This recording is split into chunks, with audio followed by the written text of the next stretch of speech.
Perumbavoor town bypass പദ്ധതിയുടെ നിർമ്മാണ പ്രവർത്തനങ്ങൾക്ക് തുടക്കം കുറിച്ചതിനു ശേഷമുള്ള ആദ്യ അവലോകന യോഗം ചേർന്നു. പൊതുമരാമത്ത് ഗസ്റ്റ് ഹൌസിൽ ചേർന്ന യോഗത്തിൽ എംഎൽഎ എൽദോസ് കുന്നപ്പള്ളി അധ്യക്ഷനായി.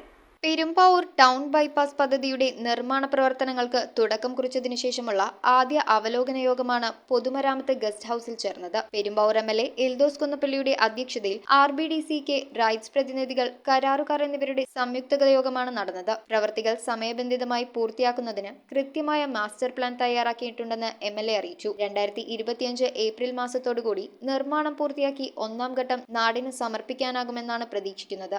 ആലുവ മൂന്നാർ റോഡിൽ മരുതുകവലയിൽ നിന്നും ആരംഭിച്ച് പഴയ മൂവാറ്റുപുഴ റോഡിൽ കാഞ്ഞിരമുക്ക് പാലത്തിന് സമീപമാണ് ആദ്യഘട്ട പ്രവൃത്തി അവസാനിക്കുന്നത്. 24 കോടി രൂപയാണ് ആദ്യഘട്ട നിർമ്മാണ പ്രവർത്തനങ്ങൾക്ക് അനുവദിച്ചിരിക്കുന്നത്. News bureau, Perumbavoor. Monsoon colourful ആക്കാൻ വരുന്നു സിറ്റി സിൽക്സിന്റെ കരക്കിടക മേളം. വെറും 99 രൂപയിൽ frock, T-shirts, shorts, tracks purchase ചെയ്യാം. കോംബോ 2 പർച്ചേസിൽ 2 നൈറ്റി 390 രൂപ, 2 കുർത്തീസ് 490 രൂപ, 2 ഷർട്ട്സ് 590 രൂപ, 2 ചുരിദാർ സെറ്റ് 690 രൂപ. City silks, the complete family shop.